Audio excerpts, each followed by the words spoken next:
안녕하세요. ERP 정보관리사로 만나뵙게 된 최민주입니다. 만나서 반갑습니다. 네, 이번 시간에는 본 강의에 앞서서요. 오리엔테이션을 먼저 진행을 하고서 본 강의에 들어가도록 하겠습니다. 네, 우선 어떤 내용들이 있는지에 대해서 살펴볼게요. 그래서 교육과정에 대해서 말씀을 드릴 거고요. 인사회계, 생산, 물류 4가지 모듈로 ERP 정보관리사는 구성이 되어 있습니다. 인사 부분은 공통 부분인 경영심과 ERP 부분과 인적자원관리 이해, 그리고 모집이나 채용, 면접 등에 관련된 내용이 있는 확보, 그리고 개발, 훈련 이런 것들에 대한 내용이 있는 개발 부분과 그리고 그 보상에 대한 부분, 복리후생이라든가 임금관리, 그리고 연말정산 소득세 부분에 해당되는 부분들이 보상에 들어가게 됩니다. 그리고 인적자원관리의 유지는 노사관계관리 이런 부분이 내용이 실려 있게 됩니다. 그렇게 해서 여러분들이 인사 부분은 그렇게 정리해 주시면 되고요. 공통 부분이고요. 그리고 인사 같은 경우는 이론 부분이 1급과 2급이 거의 다 비슷합니다. 그래서 2급 공부하시는 분들 같은 경우도 거의 다 공부를 다 하신다는 생각으로 접근하셔도 무방하세요. 왜냐하면은 그 인적자원 개발 부분에서의 조직 개발 부분이 있습니다. 그래서 그 부분, 조직 개발 변화 부분에 대한 것만 1급에 들어가고요. 2급에서 이 부분만 딱 하나 정도만 빠져요. 그렇기 때문에 2급 공부하시는 분들도 거의 1급 범위를 다 공부한다, 전체를 다 공부한다라고 생각하시고 접근하시면 되겠습니다. 네, 그리고 다음 회계 부분은 공통 부분, 경영심과 ERP 부분이 있고요. 그리고 재무회계, 세무회계, 관리회계. 관리회계에서는 원가, 예산회계 이런 것들이 들어가게 됩니다. 그래서 재무, 세무, 관리회계 이렇게 있고요. 재무회계는 1급, 2급 공통 범위에 해당되고 세무회계 관련된 것들은 1급에만 해당이 됩니다. 세무회계에서는 법인세, 소득세, 그리고 부가가치세 이렇게 해서 세무회계에서는 내용들이 여러 가지의 세무회계 부분에 대한 내용들이 세무적 내용을 배우게 되는 부분이에요. 그래서 1급을 공부하시는 분들이 범위가 조금 크다라고 보시면 되겠죠. 네, 그리고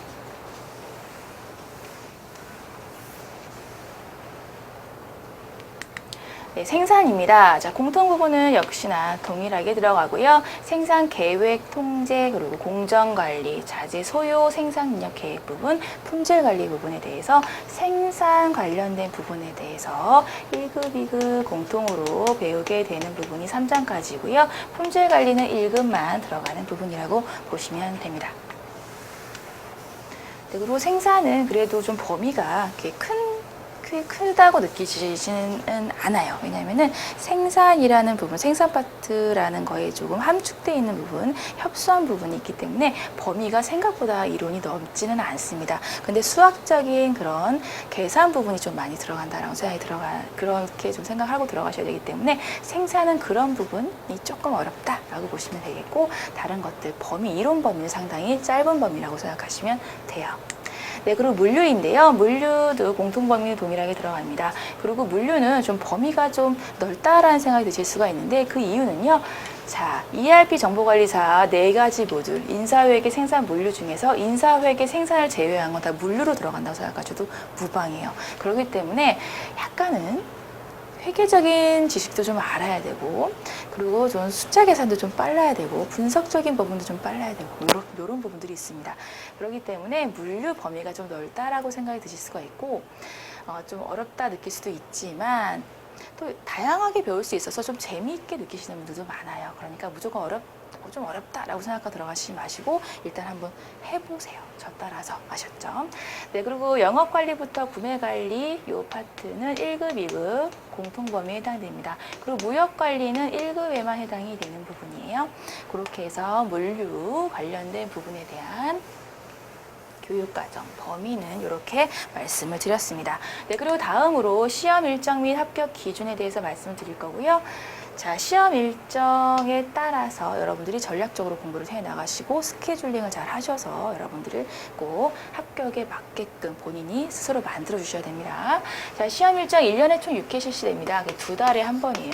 2달에 한 번 실시되기 때문에 상당히 기회가 많은 시험이죠. 그렇기 때문에 뭐 이번 시험 떨어지면 다음 시험 다음 시험에 잘 보면 되지 이렇게 생각할 수도 있지만 뭐 요거 말고도 솔직히 자격증 여러분들 하실 거 많잖아요. 그러니까 자, 그 기회는 많은 시험이지만 좀 단기에 합격하자라는 마음가짐으로. 그리고 이렇게 기회가 많은 시험 같은 경우는 한번 떨어지게 되면 오히려 또 자신감이 상실하는 경우도 있어요. 아, 나는 이번에도 안 되고 저번에도 안 되고 3번 떨어졌네, 4번 떨어졌네 이렇게 하면은 이 자격증 시험에 대해서 거의 이제 포기 상태에 이르게 되거든요. 그러니까 무조건 단기 합격하자라는 마음가짐으로 오시면 되고요. 저 따라서 쭉쭉 따라오시면은 단기 합격 분명히 할 수 있으니까 자신감 있게 도전하셨으면 좋겠습니다. 그리고 합격 기준은요. 1급은 이론 32문항입니다. 인사만 33문항으로 한 문항이 많고요. 그리고 실문 25문항 전체 다 시뮬레이션이고요. 평균 70점 이상이에요. 그래서 이론과 실무를 합친 게 70점 이상이면 합격이 되는 부분이고요. 꽈락만 조심하세요. 꽈락은 60점. 각각 60점은 넘어야 됩니다. 기본적으로. 그리고 2급 이론 20문항이고요. 실무 20문항. 평균 60점 이상이면 합격이 합니다. 그리고 꽈락은 40점이에요. 네, 그렇기 때문에 여러분들 꽈락만 잘 피하시면서 좀 이론이 좀 강하다 그러면 이론 쪽으로 조금 더 공부 더 많이 하시고 실무가 좀 괜찮다 하시는 분들은 좀 실무 부분도 좀 연습을 하시고 이런 식으로 해서 전략적으로 합격선에 맞춰 들어가게끔 여러분들이 스케줄링 잘 하셔야 된다는 거 꼭 강조를 드립니다. 그리고 출제 유형 및 공부 방법이에요. 정말 얄미울 정도로 각 파트별로 정말 골고루 출제가 돼요. 하지만 여러분들이 그렇게 하기 때문에 모든 책 한 권을 독파하겠다 이렇게 보실 필요는 없어요. 왜냐하면은 기출문제 위주로 공부를 하시고 제가 얘기 드리는 중요한 포인트 되는 용어들 그리고 뭐 계산식들 이런 것들 말씀드리면 그거 위주로 공부하세요. 그러면 충분히 합격할 수 있습니다.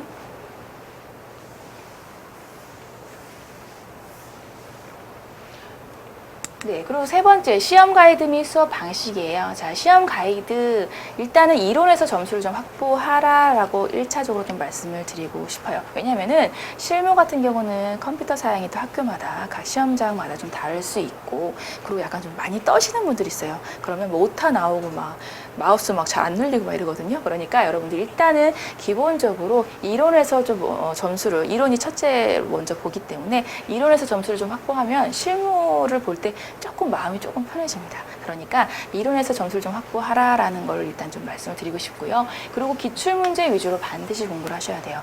자, 2달에 한 번씩 시험이 나오는 자격증 시험이기 때문에 그렇게 고퀄리티의 시험 문제가 절대 나오지 않습니다. 그래서 문제 은행식으로 나올 수밖에 없는 구조예요. 그러니까 여러분들은 기출문제 위주로 반드시 좀 공부를 하시고 적어도 3회차, 4회차 정도는 꼭 풀어보고 들어가셔야 합니다. 강조드릴게요. 그리고 실무 부분 전체에 시뮬레이션으로 실시되기 때문에요. 실무 부분 연습은 꼭 해보셔야 된다는 거 재차 강조를 드립니다. 네, 그리고 수업 방식은 제가 이제 회사 경력이 좀 많기 때문에 그렇기 때문에 좀 탄탄한 현역 경력을 바탕으로 예시라든가 사례라든가 이런 걸 통해서 좀 쉽게 이해할 수 있도록 용어 같은 것도 처음 용어를 보시는 분들은 이게 뭐야 이렇게 되거든요. 그런 것들도 조금 쉽게 좀 설명을 드리면서 최대한 좀 재미있게 공부할 수 있도록 하려고 합니다. 그리고 단기 합격 목표라는 수업 방식이에요. 그래서 포인트 되는 것만 정말 딱딱딱 찍어서 말씀을 드릴 테니까 제 강의 들으시면서 제가 하는 중요하다라고 하는 것들은 반드시 좀 기억하고 가자라는 마음가짐으로 저와 함께 하셨으면 좋겠습니다. 네, 그리고 시험장 갈 때는요, 계산기 반드시 챙겨가세요. 기본형 계산기 챙겨가셔야 돼요. 공학용 계산기는 저장이 되기 때문에 요거 공학용 계산기 안 됩니다. 기본형 계산기 가져가시면 되고, 그리고 자, 이론 실무 모두 전산으로 실시되기 때문에요. 뭐 OMR 카드로 이렇게 해서 별도 작성하거나 이런 거 없어요. 그래서 좀 컴퓨터 화면에 좀 익숙해지는 연습을 오히려 하시는 것도 좀 중요해요. 네, 그리고 이론과 실무 시험 중간에 쉬는 시간 5분이 부여되어 있지만 이론에서 실무로 가는 그냥 좀 전환되는 그 시간뿐이기 때문에 별도 이동 시간 없어요. 화장실 못 갑니다. 그러니까 컨디션 조절 반드시 중요해요. 그래서 여러분들 시험장 갈 때는 이 정도는 좀 기억을 하고 가셨으면 하고요. 저랑 같이 이제 즐겁게 강의를 듣고 단기에 합격을 하는 이제 수업 같이 듣도록 하겠습니다. 네, 이제 오리엔테이션은 끝났고요. 자, 이제 파트 1에 해당되는 경영허신과 ERP 부분입니다. 이거는 네 가지 인사회계 생산 모듈 네 가지 부분에 대해서 모두 다 공통 부분이에요. 공통 부분. 네, 그리고 1급 기준으로 해서 5문제가 나오고요. 2급으로 해서는 4문항이 나옵니다. 그리고 점수로는요, 10점. 그리고 2급 기준에서는 4문제만 맞춰도 20점 확보할 수가 있어요. 그래서 경영허신과 ERP 파트가 상당히 짧은 파트지만 점수를 확보할 수 있는 거는 꽤 괜찮죠. 그렇기 때문에 경영허신과 ERP 부분은 여러분들이 꼭 챙겨 가셔야 되는 부분입니다. 그래서 조금 찬찬히 여기 부분에 대해서는 설명을 좀 드리려고 해요.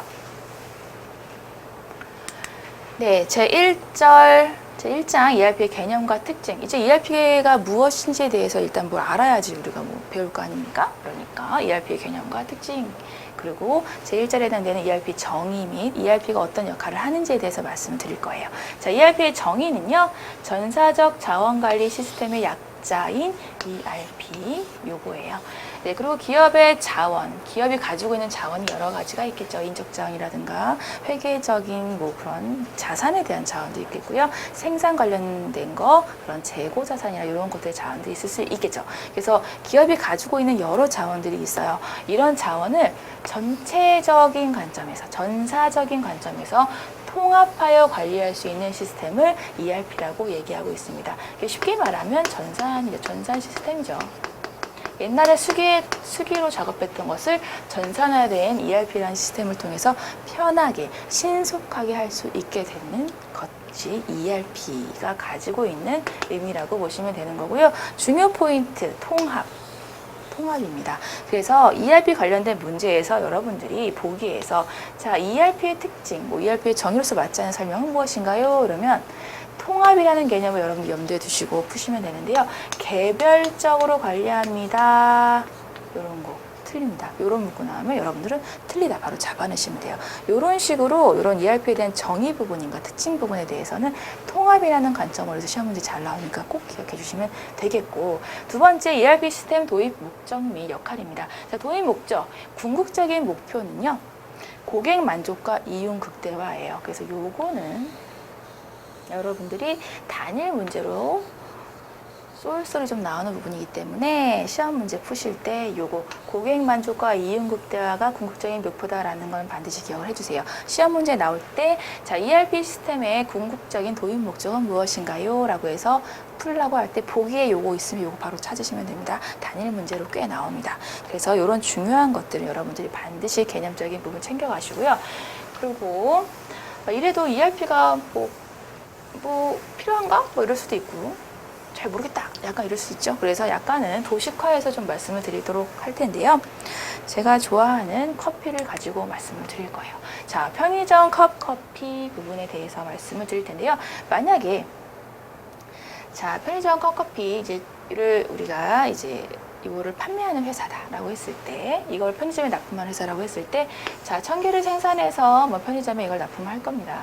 그랬을 때 우리가 이런 간단한 커피를 만들더라도 필요한 것들이 적어도 뚜껑, 종이컵, 원두 이런 것들은 필요하겠죠. 그래서 이런 것들은 이제 구매팀에서 사게 되고요. 그러면 매입이 발생하게 되겠고, 이걸 매입한 걸 가지고 생산을 하게 되겠죠. 그러면은 생산 비용, 원가라는 게 발생을 할 거고요. 그리고 영업팀에서는 완제품 판매를 하겠죠. 그럼 매출이 발생이 되는 부분이 있겠고, 이런 것들에 대해서 관리를 하는 비용적인 원가적인 관리를 하는 회계 파트가 있을 수 있고요. 그리고 인건비를 주거나 다른 사항에 대해서 이제 발생한 거에 대해서 급여를 지급하거나 이런 것들에 대해서 인사적인 인적 자원 관리 쪽을 하는 파트가 인사 쪽에 해당되는 모듈이 되겠습니다. 그래서 이런 것들이 이제 인사, 회계, 생산 물류에 있는 모든 모듈 관련된 그 부분에 대한 거고요. 여기 있는 전사적인 자원들이 하나의 통합된 DB로서 입력 및 보관이 되는 부분입니다. 그래서 통합 관리가 가능하게 되는 거죠. 그래서 여기에 있는 데이터베이스들, 이쪽 구매팀에서 입력한 정보, 생산팀에서 입력한 정보, 인사팀에서 입력한 정보들이 모두 통합돼서 관리가 가능해져요. 하나의 전산 시스템, ERP 시스템이 모여짐으로써. 모아짐으로 해서 통합 관리가 가능합니다. 그래서 중요한 건 또 통합이라는 개념이죠. 네, 그렇게 해서 ERP는 이런 식으로 해서 좀 중요한 부분이 있는 거고, 이런 식으로 전산 시스템이 돌아갑니다. 그런 부분이고요. 자, 그래, 그리고 ERP 시스템 그래 이러하다고 딱 이제 얘기는 드렸고, 근데 이게 뭐가 중요하지? 라고 얘기할 텐데요. 자, 이런 거죠. 옛날에 수기로 구매팀에서 수기로 하나하나 이렇게 적어요. 오늘 몇 개가 오늘 한 개가 들어왔네? 뭐 내일은 2개가 들어올 거야. 이런 거를 막 이렇게 종이에다 막 쓰는 시절이 있었죠. 이런 시절에 구매팀 얼마나 힘들었겠어요. 전산으로 딱딱 입력하면 되는데. 근데 그런 것들이 힘들던 시절, 수기로 됐던 시절 같은 경우는요, 이런 것들이 다 주먹구구식이었죠. 그렇기 때문에 구매했던 게 어딘가 뭐 사라지거나 뭐 없어지거나 이런 경우도 있고, 그리고 또 나쁜 마음을 먹은 구매팀 직원 같은 경우는 뭐 비싼 물품 같은 거 빼돌리거나 이런 경우도 생길 수가 있겠죠. 그래서 그런 것들이 전산화됨으로써 이렇게 해서 좀 불필요하게 없어지는 이런 부분들에 대해서 좀 관리가 가능하게 됐습니다. 그래서 관리가 가능해지게 되면서 경영의 투명성이 좀 보장이 된다고 할 수 있죠. 그리고 어느 뭐 생산을 할 때 갑자기 생산 시설이 딱 멈춰버렸어요. 그랬을 경우에는 설비를 좀 사야겠구나 라는 부분에 대해서도 좀 빨리빨리 파악할 수가 있겠죠. 왜냐하면은 전산으로 했을 때 전산 ERP 시스템을 통해서 오늘은 뭐 100개가 생산이 됐는데 왜 오늘은 50개, 어제는 100개 생산됐는데 오늘 50개밖에 생산 못했지 했더니 생산 설비가 멈춰버렸대요. 그래서 사람들이 또 추가로 근무를 하게 되고 뭐 이런 그런 현상들이 일어나게 되죠. 그래서 이렇게 불확실한 부분들이 되게 많이 생기게 되는 거예요. 이런 전산이 없음으로 인해서. 그래서 이런 것들을 최소화하면서 여러분들이 이제 의사결정도 할 수가 있게 되겠죠. 그러면은 회계팀에서 생산 설비 하나 이런 의사결정도 할 수 있게 되겠고, 이런 것들이죠. 그래서 의사결정도 신속해질 수 있고요. 그리고 이런 빼돌리는 물품도 없어지게 되고, 뭐 이런 것들로 인해서 기업의 투명성도 좀 확보가 될 수가 있고요. 네, 그리고 이제 영업팀에서는 이제 매출 완제품을 판매함으로 인해서 전산화되기 이전에는 우리는 일주일에 한 번만 편의점에 납품을 할 거야. 뭐 이럴 수도 있죠. 근데 전산화되면서 딱 실시간으로 재고 처리가 돼요. 재고를 우리가 볼 수가 있어요.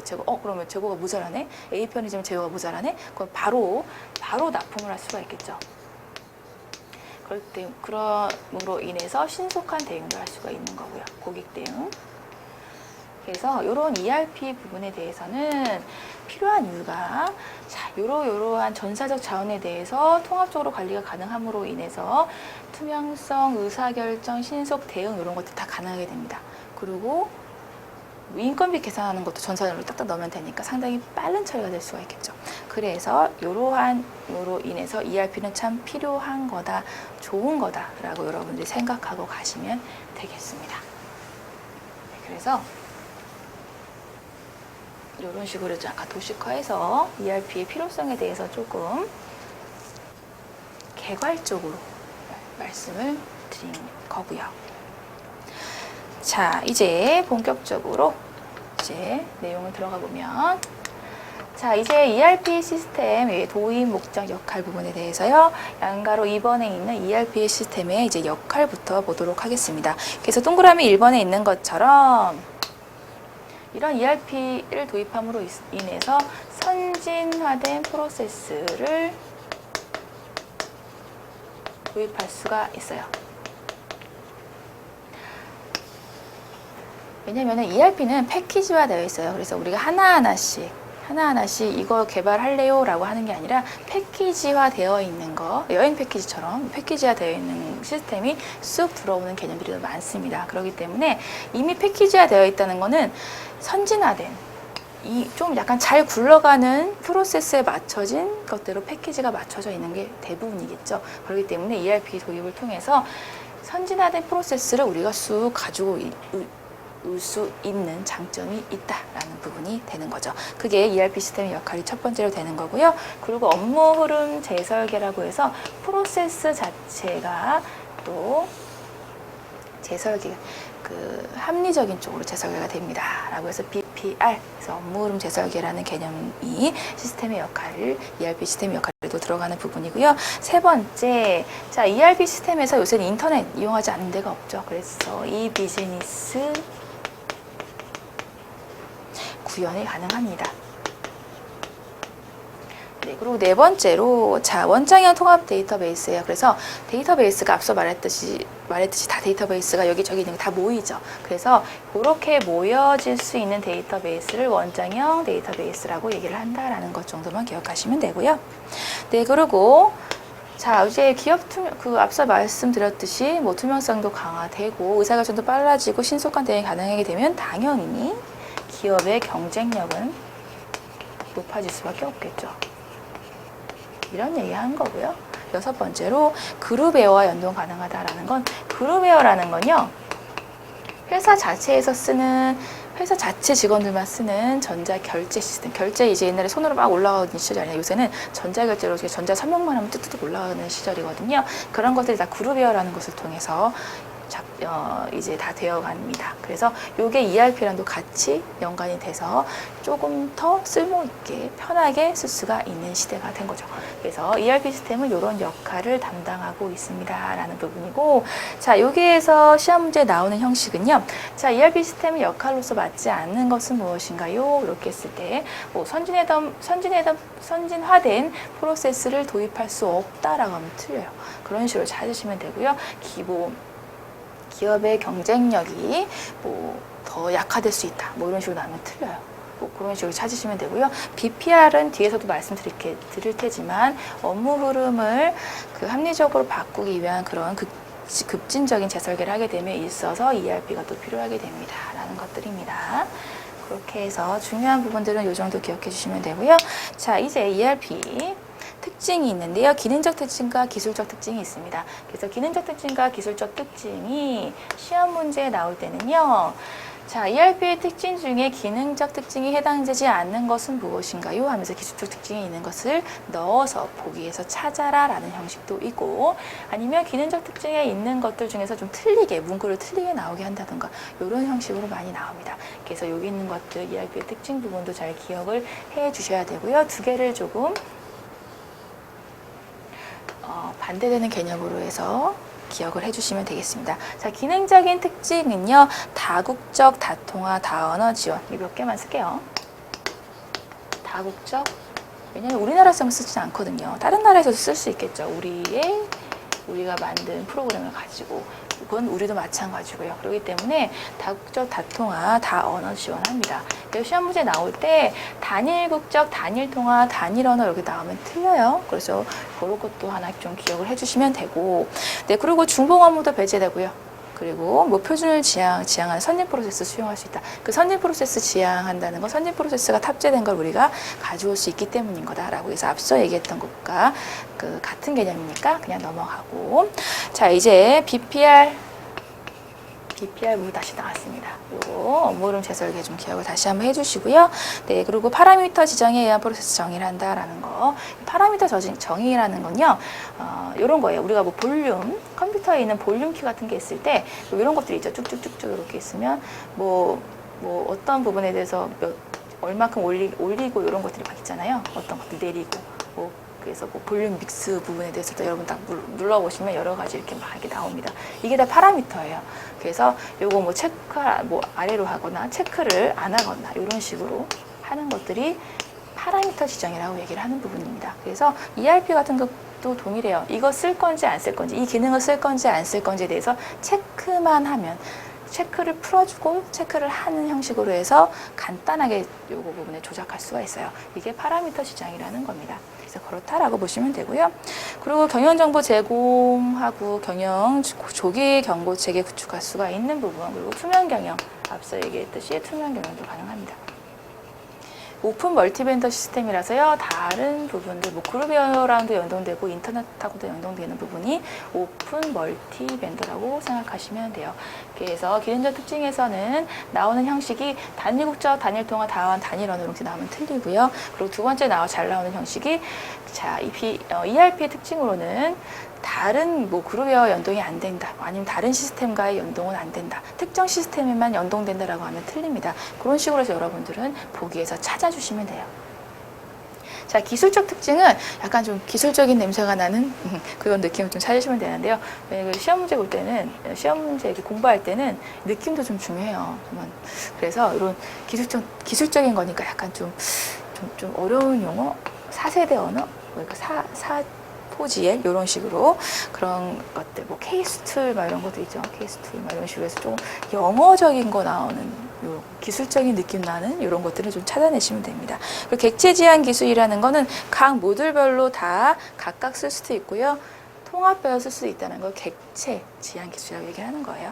네, 그리고 관계형 데이터베이스 채택하고 있어서 서로 이제 각각의 모듈들 연결할 수 있는 데이터베이스라고 생각하시면 되겠습니다. 기술적 특징에 대해서는 뭐 이런 식으로 해서 좀 뭐 기술적 냄새 나는 걸로 좀 찾으시면 되겠어요. 네, 그렇게 해서 찾으시면 되는 부분이고, 시험 문제 푸실 때는 제가 강조드렸던 부분으로 해서 공부를 해 나가시면 되겠습니다. 네, 그 ERP의 발전 과정인데요. 자, 요거는 뭐 간단합니다. 뭐 MRP1 아니면 MRP라고 할 수도 있고요. MRP2 그리고 ERP 그리고 확장형 ERP. 시험 문제 나올 때는요. 자, ERP의 발전 과정으로 잘 올바르게 나열된 것은 무엇인가요? 라고 나오면 여러분 찾으시면 돼요. 근데 이게 어렵진 않죠. MRP가 있었으니까 MRP2가 나왔겠고, 그리고 현재 지금 얘기하는 ERP라는 개념이 나왔으니까 확장형 ERP라는 개념이 나왔겠죠. 그 순서대로 약간 논리적으로 생각하시면 풀 수 있어요. 달달달 다 외우실 필요는 절대 없습니다. 네, 이렇게 보시면 되고요. 네, 뭐 70년대, 80년대, 90년대, 2000년대 이후 뭐 이렇게 해서 됐다라고 보시면 되겠습니다. 네, 그리고 ERP 발전 과정 중에서요, MRP 이전에 MIS라고 해서 약간 ERP 할아버지, 지금 고조색격인 아이가 하나 MIS라고 있어요. 그래서 요거 MIS 부분은 더 알아두기에 있는 정도만 기억을 해주시면 되고요. 기존에는 좀 많이 나왔었는데 요새 많이 나오진 않아서 간단하게만 그렇게 보시고 넘어가면 되겠습니다. 자, 중요한 거는 이제 BPR입니다. BPR, 업무 흐름 재설계라는 BPR, 요 개념이 정말 중요해요. 그래서 요거는 단일 문제로도 잘 나오는데요. 단일 문제로 나올 때 어떻게 나오냐. 자, 요 문구, 요 의미를 가지고 어떤 것에 대한 설명인가요? 라고 해서 거기에서 BPR을 찾으시면 돼요. 그렇게 해서 여러분들 요거 문구, 여기 있는 설명에 대해서 여러분들 좀 기억을 해주시면 되는데 어렵진 않아요. 자, 이게 업무 흐름 재설계죠. 그래서 자, 비즈니스 프로세스를 리엔지니어링 하는 거라서 비즈니스 프로세스 리엔지니어링이 이제 BPR이라는 개념이고요.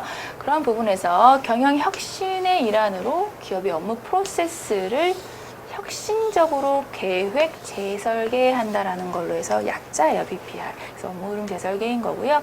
이런 거를 통해서 수익을 극대화한다라는 부분이 이제 BPR의 내용이 되겠습니다. 그래서 극적 개선, 그리고 리엔지니어링, 베스트 프랙티스 뭐 이런 것들이 나오면 아, 얘는 BPR에 대해서 얘기하고 있군요 라고 하고 여러분들 보기에서 BPR을 딱 찾아내시면 되는 거예요. 그래서 쉽게 나와요. 쉽게 나옵니다. 문제는 쉽게 나옵니다. 일단 개념적인 부분은 그렇고요. 문제를 푸실 때는 BPR이라는 용어를 여러분들이 기억을 해주시면 됩니다. 그리고 시험 문제 나올 때 이 BPR 자체에 나오는 경우도 있고요. 조금 더 나아가서 나올 때는 경영혁신 도구로서의 ERP 도입 시 방법으로 해서 요 세 가지에 해당되는지 않는 게 틀린 걸로 찾으세요라고 나오는 경우가 있으니까 여기 있는 거를 좀 기억을 해주시면 되겠는데요. 어렵지 않습니다. 자, BPR, 업무 흐름 재설계라는 이런 업무 프로세스를 계획하는 것이 선행이 된 다음에 ERP 시스템 구축하는 방법이 있을 수 있고요. 그래서 BPR이 먼저, ERP가 다음. 그리고 둘 다 병행하는 방법이 있을 수 있고요. 요거는 실시한 후 구축. BPR이 먼저, 그 다음에 ERP라는 전산을 도입.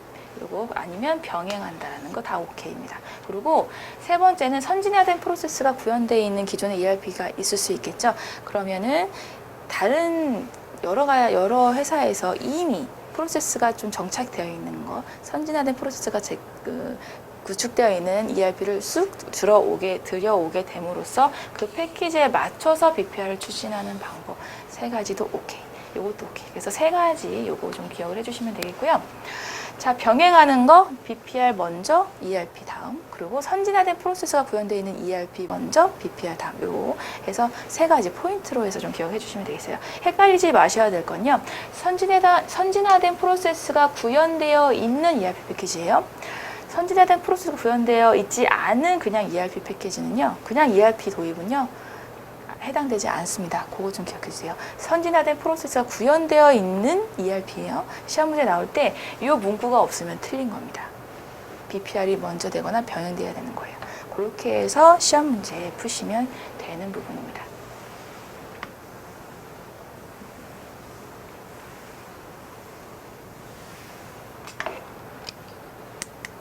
네, 그리고 3절, 자, 시스템 도입 부분인데요. ERP 시스템 도입 시에 고려사항과 예상 효과가 있습니다. 그래서 ERP 도입했어. ERP 시스템, 너무 좋아. 너무 전산 프로그램 너무 좋아. 이게 꼭 필요해. 라고 해서 그 필요성에 의해서 도입하는 것까지는 좋지만 선택 기준이 있어요. 선택 기준. 그래서 이런 선택 기준에 대해서 여러 가지들이 있는데 그냥 뭐 좀 논리적으로 생각하면 다 맞출 수 있는 부분이라서 그냥 책에 있는 걸로 해서 몇 가지만 말씀드릴게요. 일단 자사에 맞는 패키지를 선정을 해야 돼요. 자사에 맞는 거. 분수에 넘치는 거 안 됩니다. 내 자사의 매출 규모가 있잖아요. 그러면 그 매출 규모에 맞는 ERP를 도입을 해야지 무조건 좋다고 해서 막 1억짜리, 2억짜리, 막 몇 억짜리, 뭐 그 유지 보수비만 몇 억인 ERP도 심지어 있어요. 그런 거 도입할 필요 없다는 얘기죠. 자사에 맞는 거여야 돼요. 자사에 맞는 패키지. 자사에 맞지 않는 패키지에서 고생하는 회사 되게 많이 봤습니다. 맞는 패키지 해야 되고요. 1번에 있는 거. 그리고 2번처럼 그 ERP 도입했을 때는요. 태스크포스 팀이라고 해서 TF팀이 보통 구성이 돼요. 그럼 현업에 근무하는 사람과 그 프로그래머들도 들어오게 되고요. 그리고 이제 컨설팅 하시는 분도 들어오게 되면서 이제 합을 맞춰서 ERP를 도입하게 되는데, 자, TF팀은 엘리트 사원으로 구성해라. 왜냐면 잘하는 애들이 이제 들어와서 이제 해야지 이제 잘 구성이 되겠죠. TF팀을 엘리트 사원을 구성해라라는 거, 그냥 그렇다라는 거고요.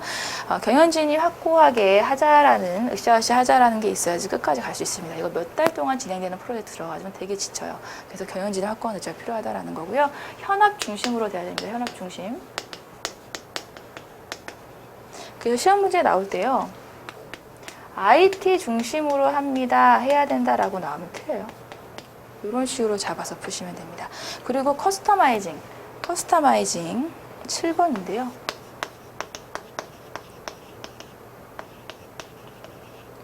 커스터마이징 최소화예요. 최소화.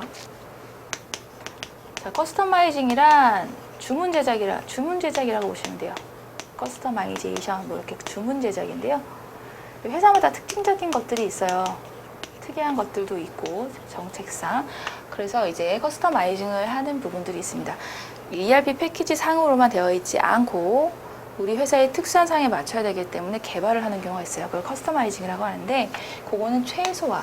전산은요, 그 전산에 되어 있는 거 상에서 전산을 운용하는 게 가장 좋아요. 왜냐면은 이런 커스터마이징 된 것들, 주문 제작된 것들, 주문 제작해서 변형된 프로그램이 많아지게 되면요, 나중에 수정할 때 되게 힘들어요. 수정하게 되면 사람 다시 들어와서 개발 다시 해야 되죠. 그리고 비용도 많이 들어가죠. 그렇기 때문에 커스터마이징이 많이 들어가는 전사는 사실 되게 힘들어요. 그래서 최소화. 그래서 시험 문제 나올 때 참 되게 좋겠죠. 최대화라고 하면 틀립니다. 이렇게 해서 요 정도.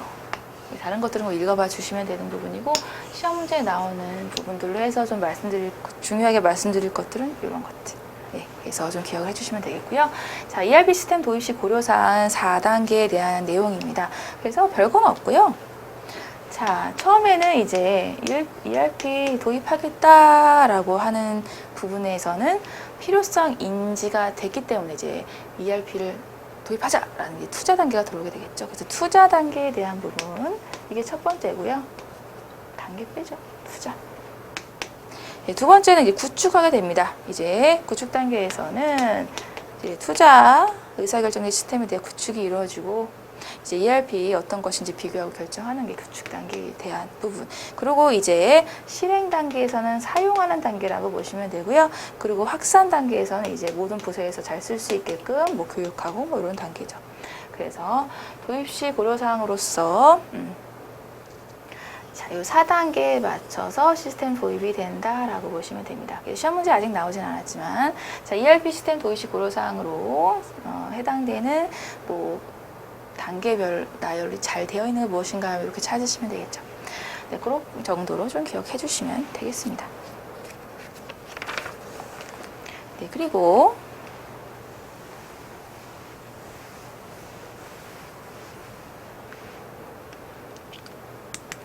자, ERP 시스템 도입 시 예상 효과예요. 자, ERP 시스템을 잘 도입을 하게 됐고요. 그런 다음에 어떤 효과적인 게 있으니까 이게 어렵게 도입을 했겠죠. 이렇게 봤을 때 통합 업무, 우리 통합 좋아하니까 ERP는 통합이라는 걸로 그냥 엮어서 기억을 해주세요. 통합 업무 시스템을 구축할 수가 있다라고 보시면 되고요.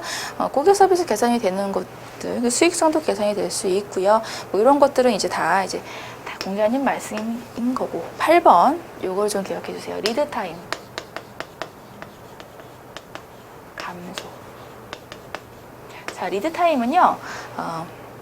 생산을 하는 곳이다. 생산을 하는 거라고 했을 때 생산이 시작되면서부터 완성되기까지의 그 시간을 리드 타임이라고 얘기하는데요. 그런 리드 타임이 ERP라는 전산을 통해서 감소가 되는 부분입니다.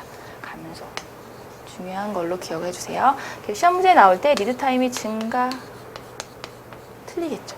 그런 식으로 보시면 됩니다. 네, 그리고 결산 작업도 단축이 될 수 있고요. 투명 경영, 원가 절감 모두 다 이제 공자님 말씀 나오는 거고. 13번 요거 사이클 타임. 이거는 어떤 반복되는 업무의 반복 시간이라고 보시면 되는데요. 이런 거죠. 급여 같은 걸 계산했을 경우도 급여 계산을 시작하면서 끝까지의 시간. 이게 수기 작업을 해야 되는 것 같은 경우는 상당히 많은 시간이 소요되겠죠. 연장 시간 같은 거 다 취합하는 것도 상당히 오래 걸리잖아요. 하지만 ERP라는 전사를 도입함으로 인해서 사이클 타임, 이런 반복되는 급여 업무라든가 뭐 결산 업무 마찬가지겠고요. 이런 업무들이 많이 단축이 됩니다. 사이클 타임은 단축. 이게 중요한 거죠. 그래서 사이클 타임이 뭐 증가됩니다 라고 보기에 나오면 얘도 틀리겠죠. 그렇게 해서 이 정도 좀 기억을 해주시면 됩니다. 통합 업무 시스템이라는 거에서는 개별 업무 틀리겠죠. 이런 식으로 해서 포인트들만 여러분들이 좀 상기를 하셔서 기억을 꼭 해주셨으면 합니다. 시험 문제 이제 기출문제 풀어보시면 어렵지 않게 느껴지실 거예요. 여기는 포인트만 잡으셔도. 네. 자, ERP 시스템 획득과 IT 아웃소싱인데요. 자, ERP 시스템 획득은요, 시스템을 직접 만드는 것과 그리고 아웃소싱을 통해서 구매하는 형식으로 해서 시스템을 획득할 수가 있습니다. 근데 이제 IT 아웃소싱이라는 나온 이유는요, 메이크보다는 요새 바이를 많이 하기 때문이죠. 그래서 아웃소싱이라는 개념이 나온 겁니다. 그래서 ERP 시스템을 뭐 사가지고 아웃소싱 기업에서 사가지고 이제 우리가 필요한 것만 쓰는 형식으로 많이 대체되고 있기 때문에 IT 아웃소싱이라는 개념이 나왔다라고 보시면 되겠습니다. 그래서 ERP 개발 구축을 직접 할 필요가 없기 때문에 IT 인력을 내가 채용하는 그런 부담을 좀 줄일 수가 있다라는 장점이 있고, 아웃소싱을 통해서 이제 전문회사로부터 이제 외주를 받기 때문에 어떤 관리도 좀 받을 수가 있는 부분이 있겠죠. 그런 얘기들 한 거예요. 간단한 얘기들이라서 그렇다라고 보시면 되는 거고요. 자, 이런 ERP 시스템 부분의 장점과 효과에 대해서 살펴보면요. 자, 이런 ERP 시스템을 도입함으로 인해서 베스트 프랙티스, 최적의 업무 관행, 업무 효율화를 이룰 수 있는 베스트 프랙티스가 가능하게 됩니다. 네, 그리고 업무 흐름 재설계, BPR이라는 개념 다시 한번 보시고요. 그리고 비즈니스 프로세스가 표준화됩니다. 선진화된 프로세스가 탑재된 거를 도입함으로 인해서 그런 프로세스가 기존에 좀 비효율적으로 굴러갔던 프로세스들이 다시 잡히게 되겠죠. 그렇기 때문에 프로세스의 표준화라고 얘기를 하는 거예요.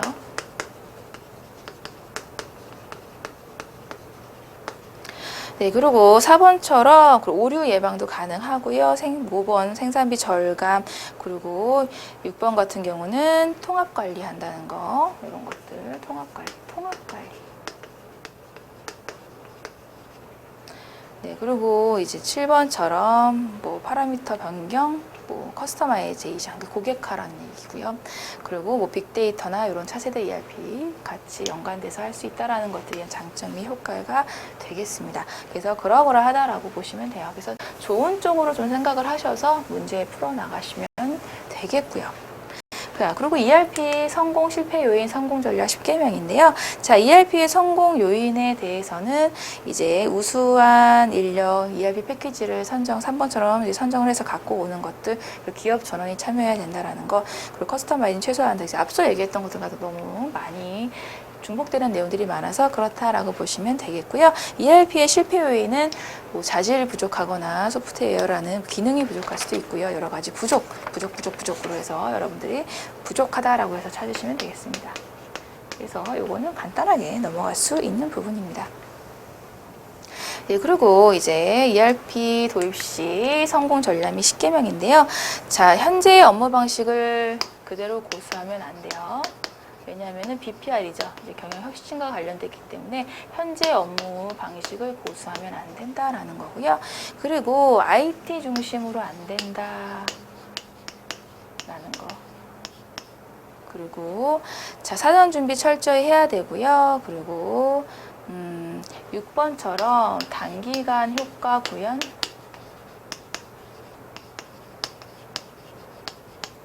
안 됩니다. 그리고 최고 경영진도 프로젝트에서 배제하면 안 돼요. 모두 전사적으로 관심이 있어야지만 ERP 도입이 성공적으로 될 수 있다라는 겁니다. 그리고 업무 단위별 추진 안 돼요. 통합 좋아한다고 했죠. 이런 거 안 되고요. 네, 그렇게 요 정도 좀 기억을 해주시면 되고요. 이게 시험 문제에 나올 때 ERP 도입 시 성공 전략 10개명으로 바르지 않은 것을 보기에서 찾으세요 라고 할 경우에 요거에 반대되는 걸로 맞추시면 돼요. 예를 들면 IT 중심으로 해라라고 하면 틀리고요. 이런 식으로 잡으시면 되겠습니다. 네, 이렇게 해서 이번 시간은 여기까지 정리를 해보고요. 다음 시간에 이어서 이 경영혁신과 ERP 부분 다시 말씀드리는 시간 갖도록 하겠습니다. 이번 시간 수고 많으셨습니다. 감사합니다.